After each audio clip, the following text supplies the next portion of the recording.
27 Phases. Lisbon, 1941. Anna Kavarik had spent the first 18 months of the war trying, without success, to convince anyone in British intelligence that she was worth recruiting.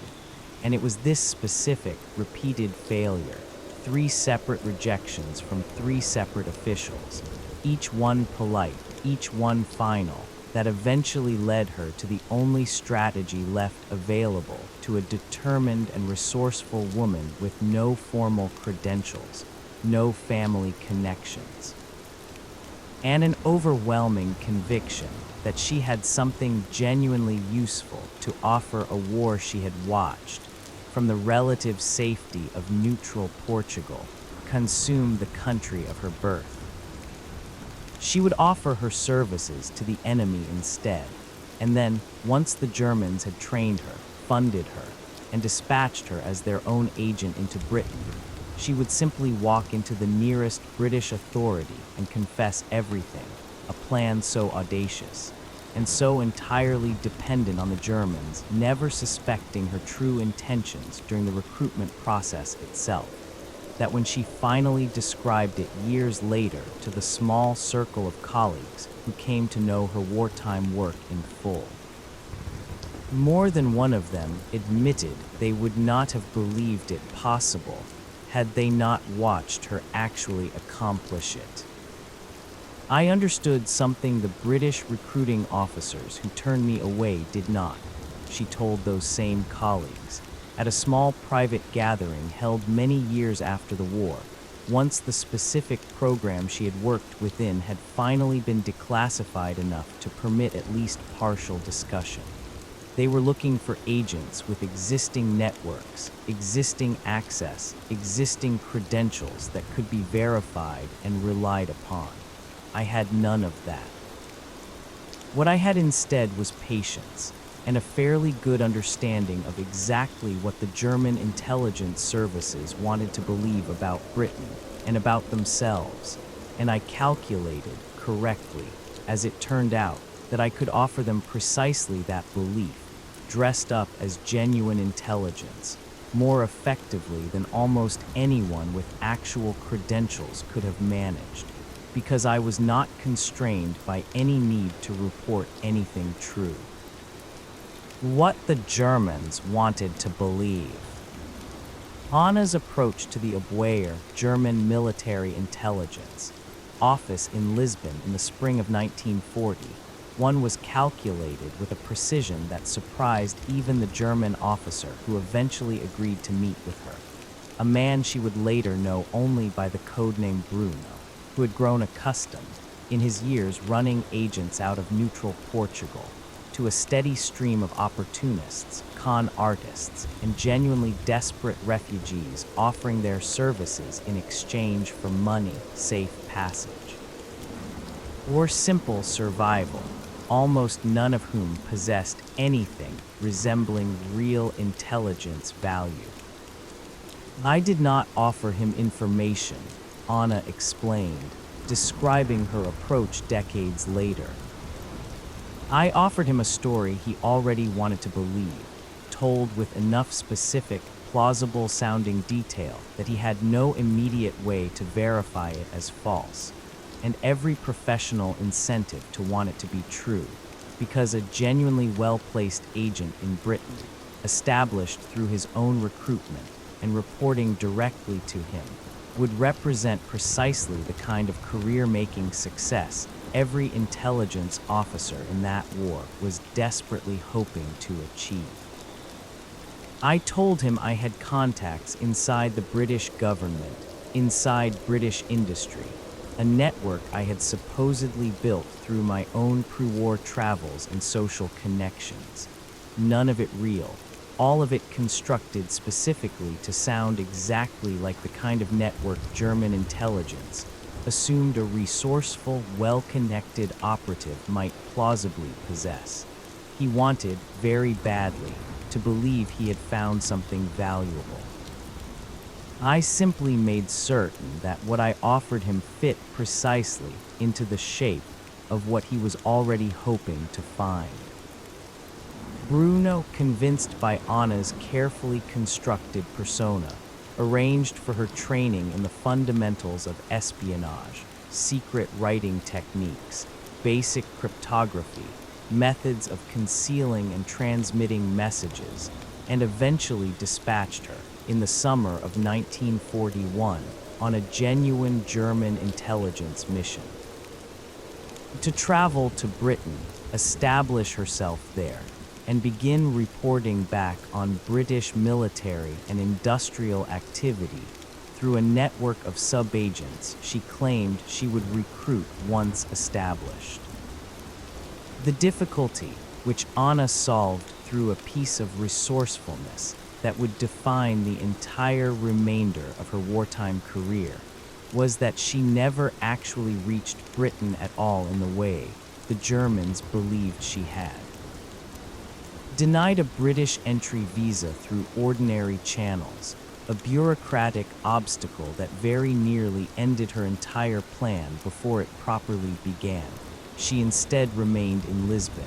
and began constructing, from library books, railway timetables, tourist guides, and a British wartime almanac she purchased from a second-hand bookseller,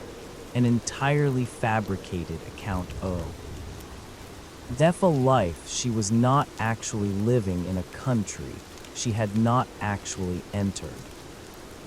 The notional network. For nearly a full year, Anna Kovarik sent detailed intelligence reports to her German handlers from an apartment in Lisbon,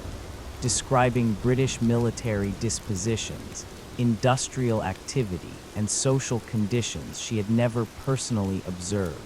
sourced entirely from published materials, careful inference, and increasingly, as her confidence grew, outright invention, all of it constructed to sound exactly like the genuine.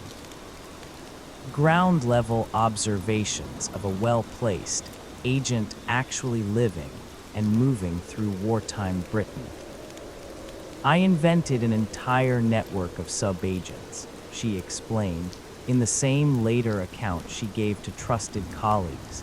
each one a distinct fictional person with a distinct fictional background, a distinct location, a distinct area of supposed access, a disgruntled Welsh nationalist supposedly willing to report on troop movements out of resentment toward the British government, a Venezuelan businessman with supposed contacts in shipping circles, a Royal Air Force officer's supposed girlfriend with supposed access to airfield gossip. None of these people existed. I built each one with enough specific, carefully differentiated detail. Different handwriting styles I practiced and maintained consistently for each supposed subagent's own reports. Different areas of geographic knowledge, different personal quirks and political motivations. That reading their combined reports gave the overall impression of a genuine, functioning intelligence network, rather than the product of a single woman's imagination working from a Lisbon apartment she rarely left. The most delicate part of the entire fabrication, and the part I am proudest of in retrospect, was maintaining plausible ignorance and error alongside the plausible accuracy. A genuine agent operating under real wartime conditions makes genuine mistakes, misreads a train timetable, misunderstands a local expression, reports a detail slightly wrong because the fog of real, ground-level observation is never as clean and complete as an armchair fabrication naturally tends to be. I had to deliberately introduce small, carefully calculated errors into my reports, an occasional misidentified regiment, an occasional slightly wrong date, specifically because a network of reports that was too perfectly, suspiciously accurate would have raised exactly the kind of professional doubt in an experienced intelligence officer's mind that I most needed to avoid. The approach. It was in early 1942, after nearly a year of this elaborate solo fabrication, that Anna finally succeeded in making contact with British intelligence, not through the official channels that had rejected her 18 months earlier, but through a more informal approach to an American diplomatic contact in Lisbon who, recognizing that her claims of already having infiltrated German intelligence as a supposed agent in Britain were either an extraordinary intelligence opportunity or an extraordinary fabrication worth investigating either way, arranged for her case to be forwarded to British authorities with rather more urgency than her earlier, unsuccessful direct approaches had ever received. What followed was a period of careful, cautious verification, during which British intelligence officers, initially skeptical that any of Anna's claims could possibly be genuine, given that their own records showed no such agent had ever actually entered the country, gradually came to a realization that transformed their skepticism into something closer to astonishment. That the elaborate, detailed intelligence reports the Abueir in Lisbon had been receiving for nearly a year, purportedly from a well-placed agent operating inside Britain with an extensive sub-agent network, had in fact been entirely fabricated by a single Portuguese-based woman who had never set foot in the country at all, using nothing but library research and her own considerable imagination, and that German intelligence had, throughout that entire year, apparently believed every word of it.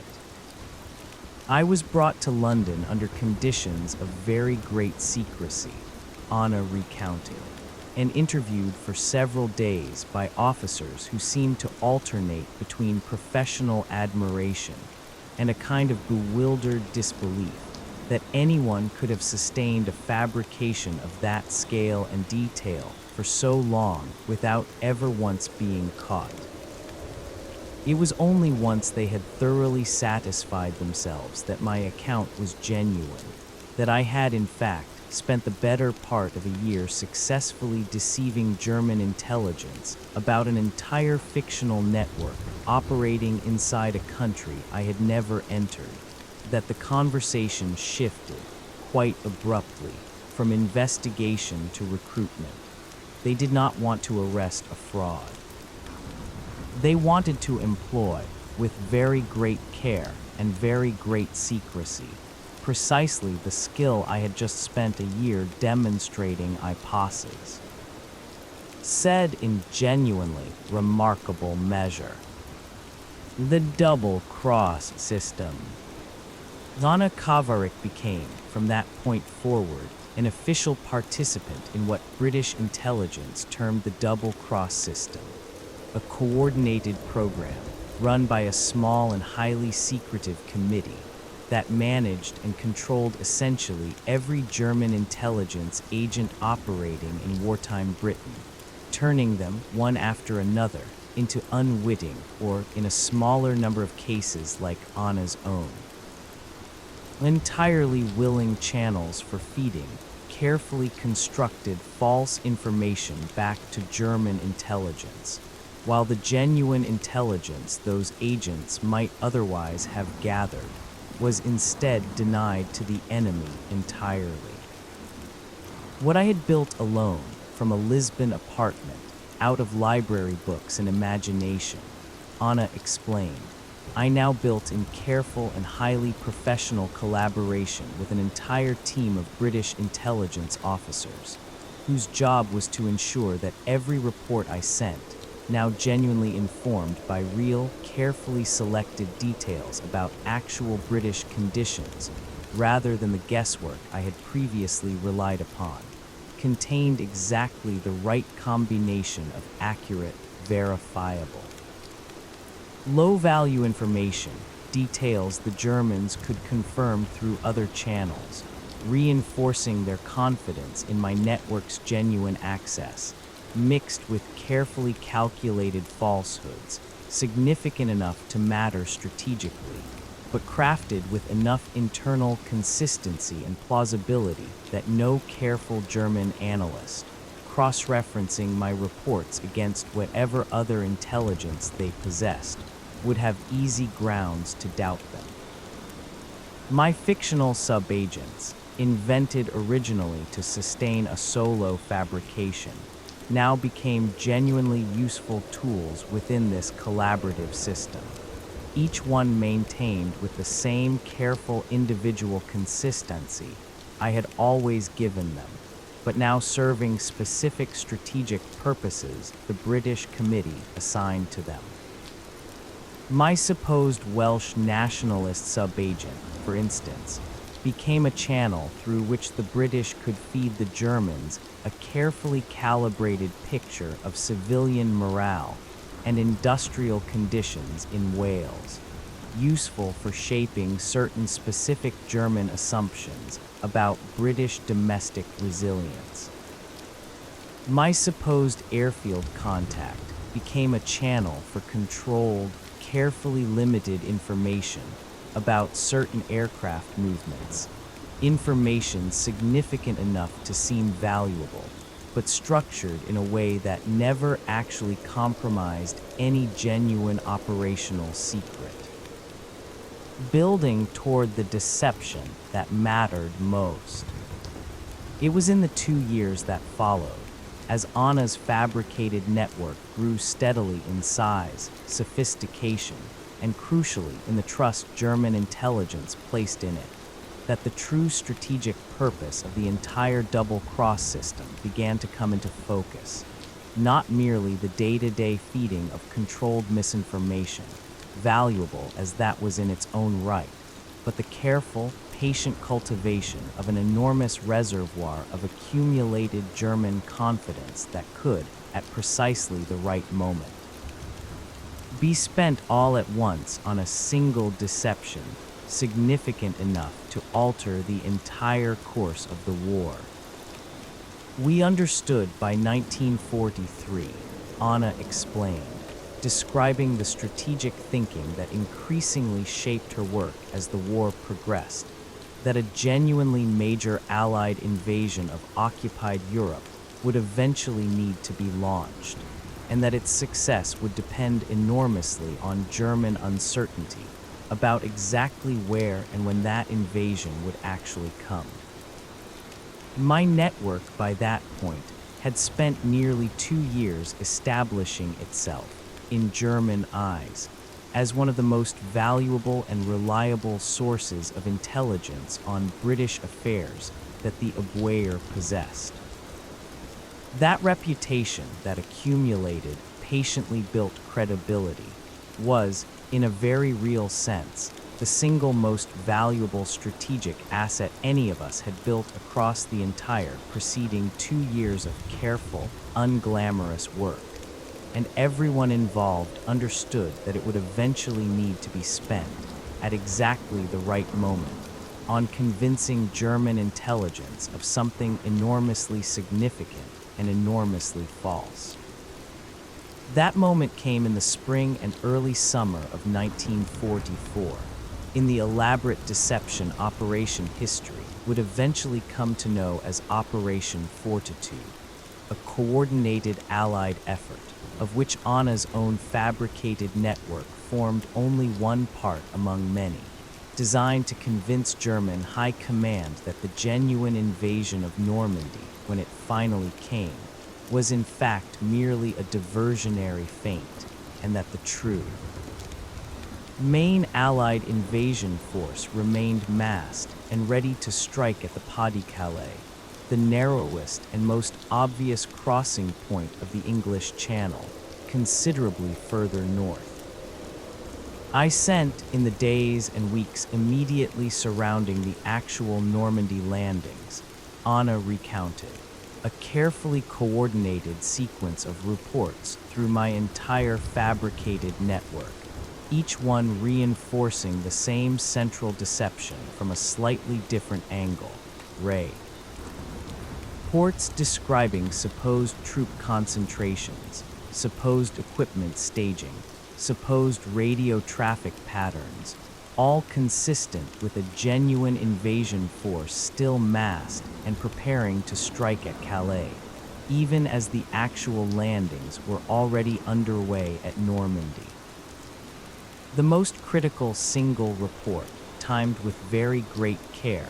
was sent in the hours immediately following the Normandy landings themselves, describing the landings that had just occurred as a limited diversionary action, intended specifically to draw German reserves away from the true invasion point, which my report insisted remained Calais, where the genuine main assault was still to come.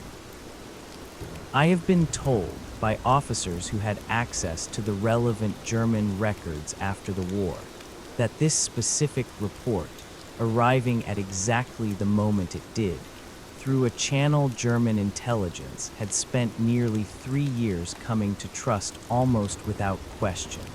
played a significant role in a decision that mattered enormously to the actual outcome of the Normandy campaign.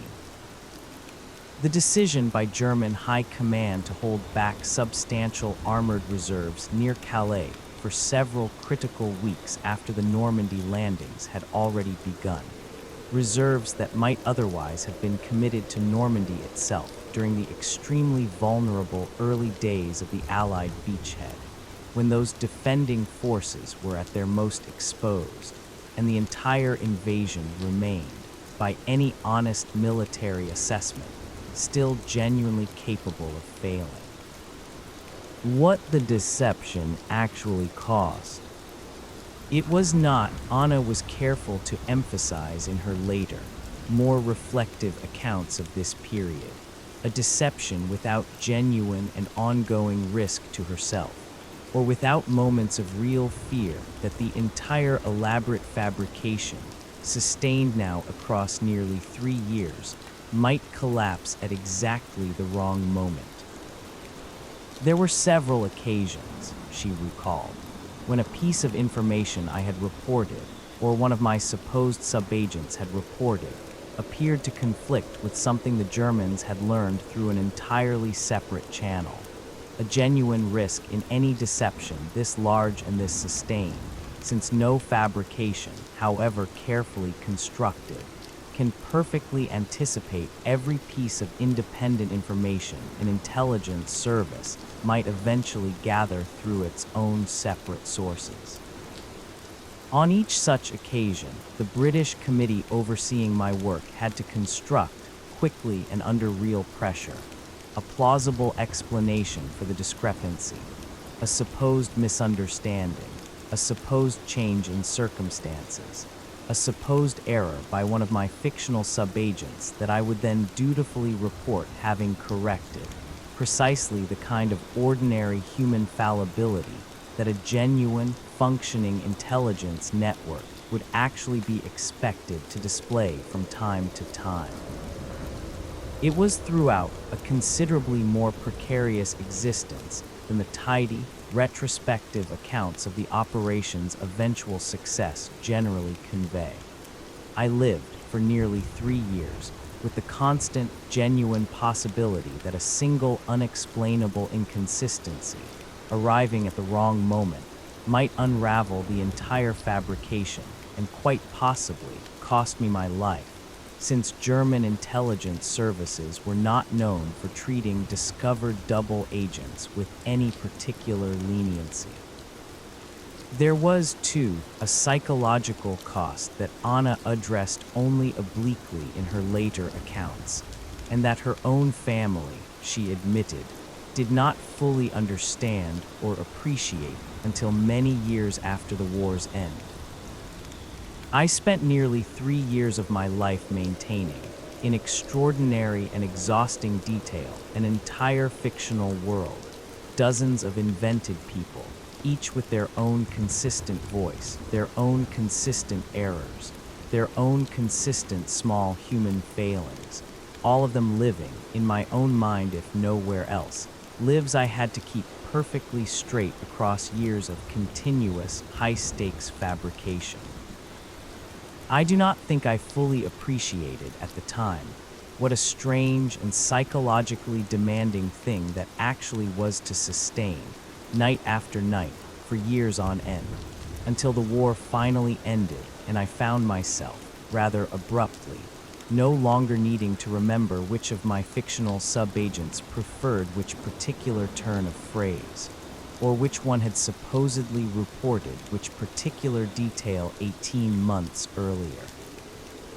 There was, I will admit, a genuine and unexpected grief in setting all of that aside, once it was finally, safely over.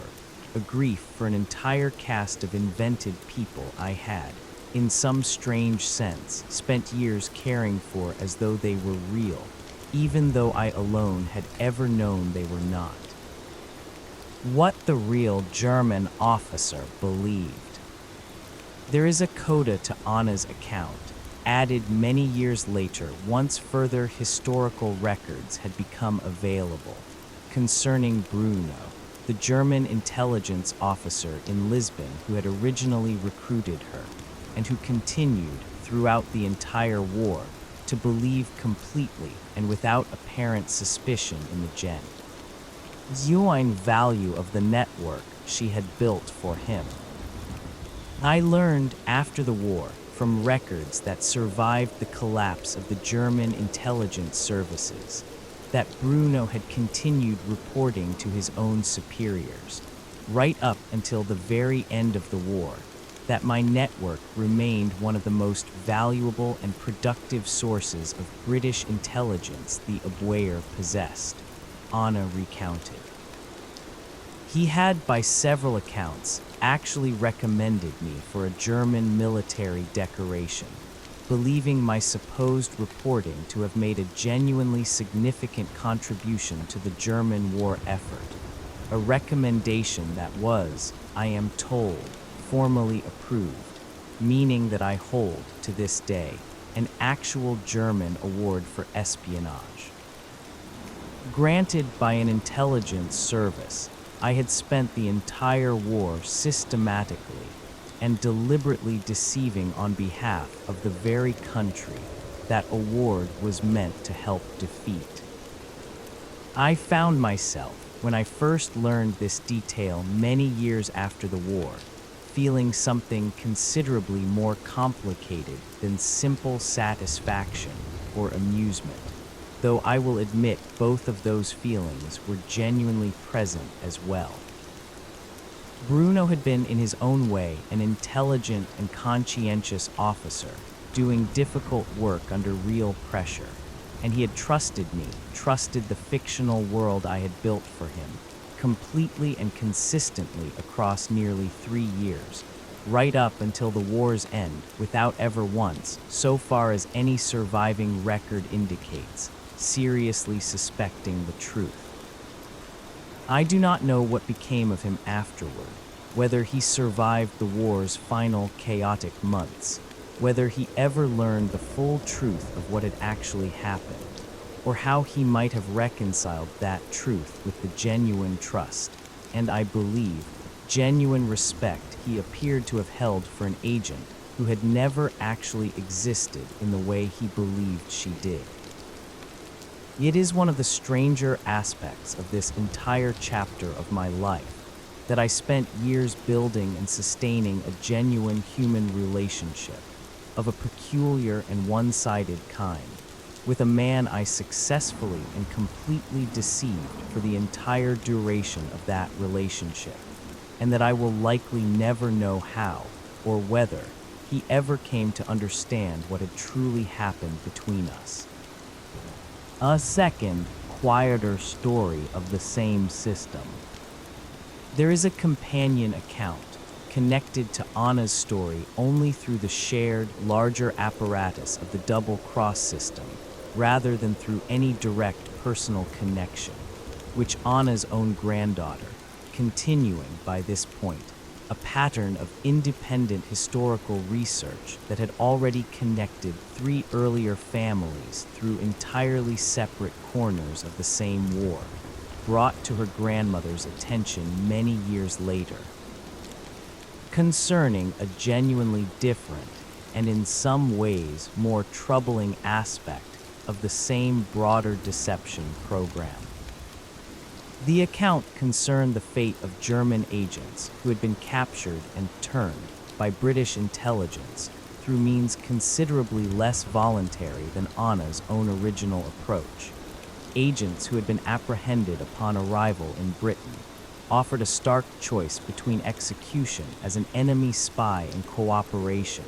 as a controlled double agent feeding false information back to their original German handlers, and who had, in a considerable number of documented cases,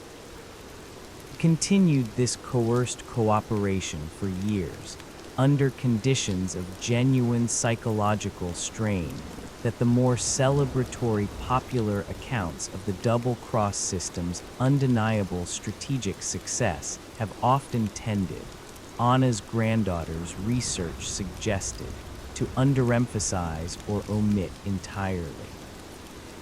It troubles me reading the fuller history now available, Anna's granddaughter told her, describing her research, that the popular story of this entire program tends to focus, understandably enough, on its remarkable strategic success. The fact that essentially every German agent operating in wartime Britain was eventually identified and either turned or neutralized, giving British intelligence an extraordinary, almost complete degree of control over what German high command actually believed about British affairs throughout the crucial years leading up to D-Day. But a considerable number of these agents were not willing participants in the way you were, grandmother. Many were coerced under threat of execution into years of psychologically demanding double agent work they had never sought and, in a number of documented cases, deeply resented, even as they continued performing it under close and constant supervision for years on end, with the genuine possibility of execution hanging over any suspected lapse of cooperation. Lana, hearing this fuller and more complicated account many years after her own wartime service had ended, is recorded in the notes her granddaughter eventually preserved of their later conversations, as having responded with a characteristic and considered honesty that her family came to regard as one of the more defining qualities of her later years. I do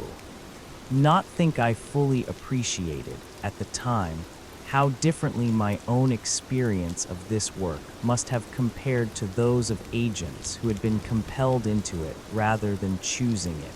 as I chose mine from the very beginning, she said. I built my own deception voluntarily, out of a genuine conviction that I had something valuable to offer a cause I believed in completely, and I do not think I can fully understand, even now, what it must have been like to sustain that same kind of demanding, high-stakes fabrication under the constant, genuine threat of execution, rather than any freely chosen commitment. I would not want the story of my own small part in that program to obscure the considerably harder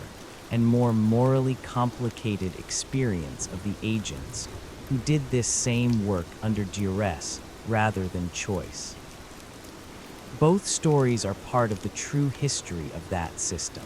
and I think both deserve to be remembered,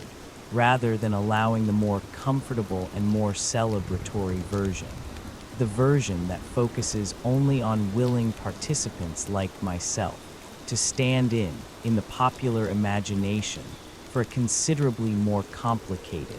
and for a great many of the actual participants, considerably darker reality. What the records eventually confirmed. It was not until several decades after the war's end,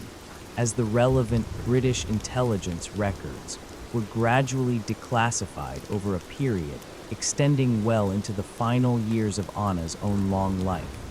that historians were finally able to construct a comprehensive picture of exactly how extensive and how strategically significant the entire double-cross system had actually been, a picture that confirmed in careful and specific archival detail claims that had previously rested largely on the private, unverifiable recollections of the small number of participants who had ever been permitted to discuss their wartime work at all. The records confirmed that British intelligence had, in fact, achieved something close to complete control over German intelligence's picture of wartime Britain, that essentially every German agent dispatched to operate in the country had, by one means or another, come under British control, meaning that German High Command's entire understanding of British military dispositions, industrial capacity, and strategic intentions throughout the crucial years leading up to D-Day had been shaped, in very substantial part, by information the British themselves had deliberately constructed and fed back to them. It is, I think, one of the more genuinely remarkable and still underappreciated achievements of the entire war, Anna reflected, in one of her final recorded interviews, given not long before her death, that an enemy intelligence service as capable and as experienced as the Abwehr undoubtedly could be so thoroughly and so completely deceived across so many years by a network of agents that included, by the time of the Normandy landings, essentially no genuine German assets operating independently inside Britain at all, every single one either turned, controlled, or, in my own particular and rather unusual case, entirely fabricated from the very beginning. I do not think most people, even now, fully appreciate the scale of what was actually accomplished, or how directly it likely shaped the outcome of the single most consequential military operation of the entire war in Western Europe. We are, most of us who participated, largely forgotten now, our individual contributions blended together into a single broad historical narrative about deception and misdirection that rarely bothers to name the specific people who actually did the work, night after night, year after year, sustaining fabrications that could never be allowed to slip, even once across years when the entire war's outcome may well have depended, in some genuine and specific measure, on our not being caught. The reunion extended. The final section of Anna's own account, recorded and preserved by her granddaughter in the years following Anna's death, described a gathering that took place in the last years of Anna's life, an extension of the same informal network of families that had, by that point, grown to include not only the descendants of Eli Marsh, Thomas Aldercott, and Margaret Silsby, but Anna Kavarik's own family as well, the 4 grandchildren having, over the preceding several years, developed something between a genuine historical research collaboration and a lasting personal friendship, born out of their shared discovery that their 4 grandparents, entirely separate, entirely unconnected corners of the same vast war, had each, in their own distinct way, turned on precisely the same underlying principle. We spoke at that final gathering, Anna's granddaughter later wrote, summarizing the conversation for the family's own private records, about how strange it was that 4 such different stories, a rubber tank in a French field, a compass hidden in a shirt button, a Mac, hind clattering through a cold English night, and an entirely fictional spy network sustained from a Lisbon apartment, could all in the end be understood as variations on the very same fundamental insight, that a lie sustained patiently enough, built carefully enough, and delivered through channels the enemy has been carefully taught to trust, can accomplish what no direct confrontation ever could, at a fraction of the cost in lives and material that direct confrontation would otherwise require. My grandmother put it best, I think, when she said that all four of them had spent their respective wars not fighting the enemy in any conventional sense at all, but rather patiently, carefully, and at very real personal risk, managing what the enemy believed to be true, and that this quieter, less celebrated form of warfare, however different its specific methods across four such different corners of the same conflict, had very likely saved a great many more lives in the aggregate than any of the more famous and more thoroughly documented battles that fill the general histories most people actually learn in school. A note on what actually happened. The double cross system was a real and historically significant British intelligence program that operated throughout the Second World War, managed by a secretive committee that oversaw the turning of German intelligence agents operating in Britain into channels for feeding carefully constructed false information back to German military intelligence. Historians studying the declassified records have concluded that essentially every German agent operating in wartime Britain came under some form of British control, giving Allied intelligence extraordinary influence over German High Command's understanding of British military affairs. This system played a documented and significant role in Operation Fortitude, the broader Allied deception effort that convinced German command, in the crucial weeks following the actual Normandy landings, that the true main invasion force remained poised to strike at Calais, a deception credited with helping to delay the commitment of substantial German armored reserves during the vulnerable early days of the Normandy beachhead. Among the most remarkable individual participants in this program was a real double agent, known to British intelligence by the codename Garbo,